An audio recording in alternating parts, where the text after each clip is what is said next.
Today, we're making osso buco. This is a beautiful braised veal shank. You could use beef shank too, but here we have some beautiful veal shanks. Unfortunately, my local store didn't have similar sized ones, so I have a large, a medium, and a small here. They're nice and thought out because these were frozen. That's how my butcher sells them, but if you can get fresh, definitely go with that. My local supermarket also has them. I need butcher's twine though, and I don't have any, so I'm going to use cheesecloth. This is a nice little hack I learned. It kind of works, it kind of doesn't, but it'll get the overall job done. You really want these kind of tied together nicely, which will hold them together, otherwise they'll just break apart in the braising process. But like I said, if you're not comfortable with veal and you want to use beef shank, that's totally fine. You'll probably get them much cheaper also. This smaller one I'm not going to tie up. I'm just going to cut this little straggling bit off that I know won't stick together. They got some really great bone marrow on all of these too. That's one of the best part about osso buco. But I'm going to come in and I'm going to heavily season one of the sides. Then once I get them in my Dutch oven and sear them, I'm going to go ahead and season the other side. I'm just using salt and pepper here. If you want to add anything else, go right ahead. Like any other normal braise, we're going to need some onion, carrot, and celery also. I like to cut my onions into kind of the strip size pieces here. You can do a nice fine dice if you want, but I'm going to cut everything into just kind of little 1/4 inch slices. I like to have some larger pieces, especially of the carrot, because then you kind of conserve it in that braising liquid, almost like a stew. So that's kind of how I prefer to do this, but if you want really small pieces that'll just melt away, go right ahead. But now, to sear it, we're going to add a bunch of neutral oil into a pan, and then we're just going to get them in there 3 to 4 minutes on each side. I've mentioned on this channel before, I don't love giving a hard, heavy sear here. I don't think it really does anything. They're going to get plenty browned at the last hour of the braising process. Just going to season that other side. Once they're ready to be flipped, I'm going to flip them over. That's as much browning as I really want. You can go heavier, but I just have not seen the benefit to that. And then once they're done, we're going to pull them out, throw them just off to the side until the vegetables are ready, and then toss all those vegetables right in. You're going to use the beautiful fond on the bottom of that pan to add some flavors here into the veggies. I cut way more onion than I needed, so this is only about half that whole onion. And now we're just going to mix this all up, let those flavors kind of impart into the goods, and once they're nice and kind of cooked down to a point where you're ready, we're going to add in some tomato paste. We're just going to mix that together. That's kind of the big difference between like just braising short ribs. I don't usually add tomato paste into a short rib braise. The other trick here, though, is I add a little bit of soy sauce. Some people like to add anchovies, but something in that world, maybe a little Worcestershire sauce, to add a little bit of umami is really, really nice in this recipe. I like soy sauce. If you want to do anchovies, go right ahead.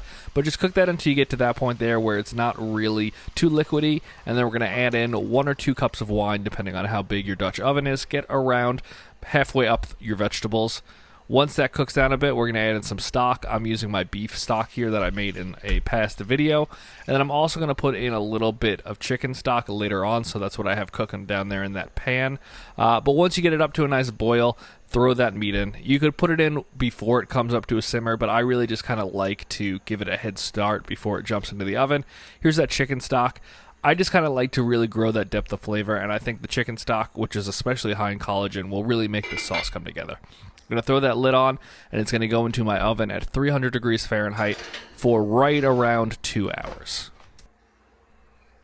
Here we are right around the 2-hour mark. You can see it's not really there yet. You got some bone popping up, so that's good. That means it's reducing. You can see that line of where it's reduced, but the meat's just not tender yet. So we're going to throw this back uncovered in my oven for about 30 to 45 more minutes. And that's what we're looking for. Great reduction, great depth and color in that sauce. It's pretty fork tender. This isn't going to be as tender as like a short rib is. You want a little bit of body, or at least I do when I make this, but that's exactly what I'm looking for. They're kind of holding together, but you can see the connective tissue is really broken down and it's starting to break apart, and that's why you really like to use that butcher twine. I covered them and I let them sit out for another hour just to cool down. If you want to leave these overnight in your fridge and resume them the next day like a nice long short rib braise, go right ahead. But once they've cooled for about an hour, I'm going to pull them out onto a plate. Just put them off to the side. As you can see, that smaller one broke apart. That way we could really cook down this sauce and make it more of kind of like a glaze. You can see it's still very liquidy, but you know it has body. So here, right about a half an hour before I'm ready to serve these, I get that stock, or whatever you want to call this, the sauce, the gravy, back on to the stove, and I bring it up to a nice boil, and I reduce this by right about half. That point right there, you can see it's really started to develop some body, some thickness. We're going to throw that meat back in, which has really cooled down nicely.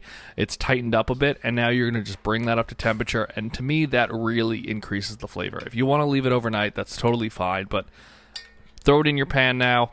I'm going to just coat it with that sauce. And we're going to let it cook for about 15 more minutes, which will warm it up, and it'll really, in my opinion, enhance those flavors. And there you go. It looks absolutely delicious. The veal to me is so much almost lighter than a short rib or a beef. I'm serving it here with a little bit of kind of like a fake risotto that I made in my rice cooker. I cooked it with the stock. I added some butter and cheese to it, but I didn't stand there mixing it. I just wanted something that would be a nice vessel for this beautiful piece of meat. And look at that. Make sure you're also grabbing that piece of cheesecloth that you use to tie it. If you have butcher's twine on there, cut it off. But the big one held together pretty nicely, so the cheesecloth kind of works. Pour a little of that extra sauce over it. You can see it's got some real beautiful body, which I absolutely love.